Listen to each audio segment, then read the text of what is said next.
أعوذ بالله من الشيطان الرجيم.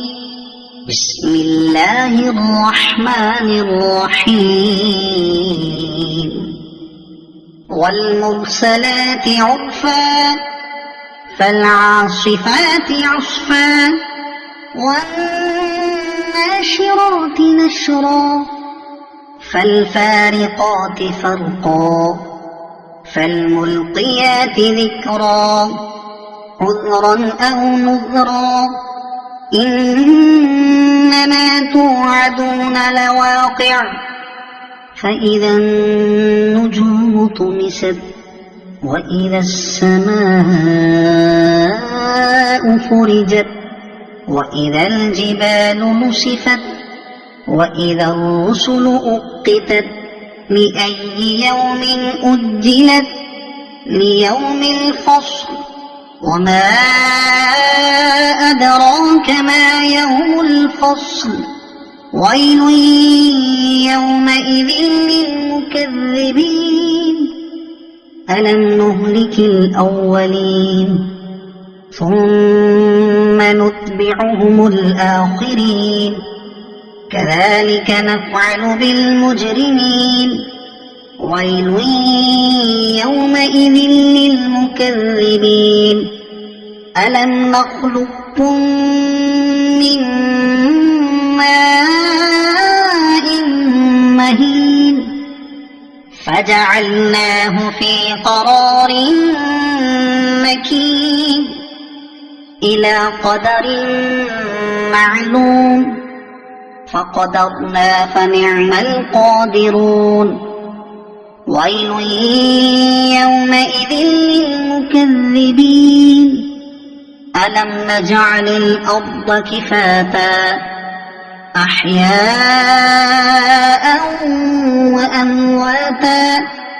وجعلنا فيها رواسي شامخات وأسقيناكم ماء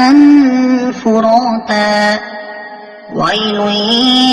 يومئذ للمكذبين انطلقوا إلى ما كنتم به تكذبون انطلقوا إلى ظل ذي 3 شعب لا ظليل ولا يغني من اللهب إنها ترمي بشرر كالقصر كأنه جمالة صفر ويل يومئذ للمكذبين هذا يوم لا ينطقون ولا يؤذن لهم فيعتذرون ويل يومئذ للمكذبين هذا يوم الفصل جمعناكم والأولين فإن كان لكم كيد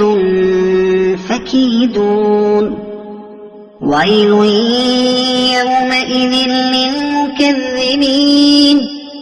إن المتقين في ظلال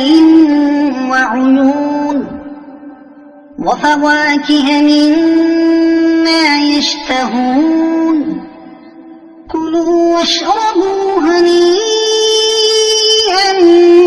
بما كنتم تعملون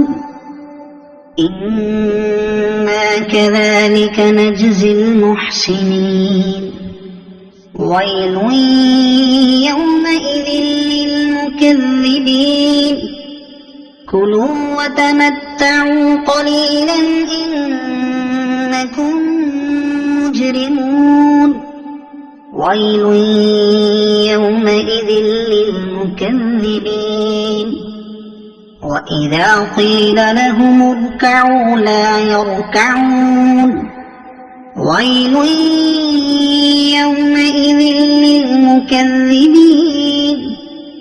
فبأي حديث بعده يؤمنون صدق الله العظيم.